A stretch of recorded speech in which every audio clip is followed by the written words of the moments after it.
On dit souvent « tu es le grand », mais personne ne voit ce que cela signifie. Il ne porte pas seulement son sac. Il porte les frais scolaires. Il porte les espoirs de sa mère. Il porte les erreurs qu'il n'a pas le droit de faire. On le félicite quand il réussit.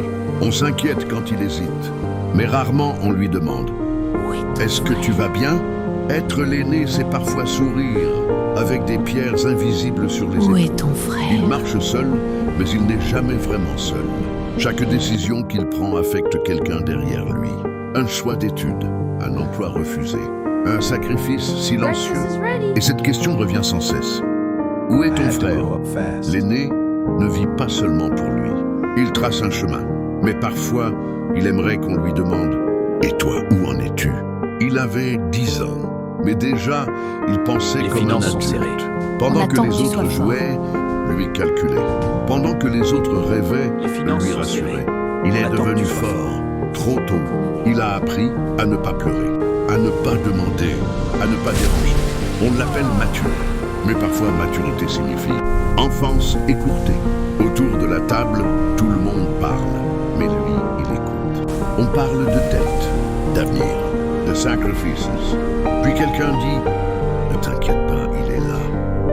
C'est le grand. Il devient solution avant même d'avoir le choix. Fort à l'extérieur, silencieux à l'intérieur. Mais la vraie question est, qui soutient celui qu'on appelle le pilier? Il a essayé de tout réparer. Les finances, les disputes, les échecs des autres. Il croyait que tout reposait sur lui. Jusqu'au jour où il a compris, il n'est pas le sauveur. Aimer ne veut pas dire se détruire. Soutenir ne veut pas dire s'effacer. Un vrai leader, c'est quand porter et quand relâcher. Être l'aîné, ce n'est pas commander. Et c'est montrer. C'est se lever tôt. C'est encourager. C'est corriger sans humilier. Le vrai respect ne s'impose pas. Il s'inspire. Il n'a pas besoin de crier pour être suivi. Sa stabilité parle plus fort que ses mots. On le voit solide. Mais on ne voit pas la nuit.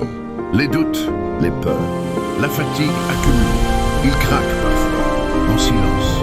Pas parce qu'il est faible, mais parce qu'il est humain. Et même les piliers ont besoin d'être soutenus.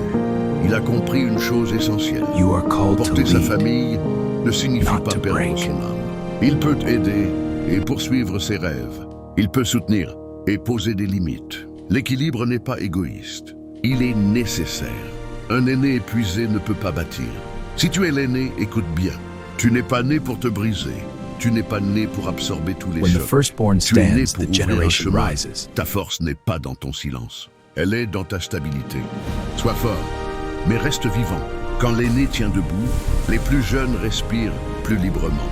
Quand il abandonne, il doute. Il n'est pas parfait, mais il est un repère. Et chaque pas qu'il fait réécrire l'histoire, familiale, être l'aîné, ce n'est pas porter le monde, c'est porter la vision.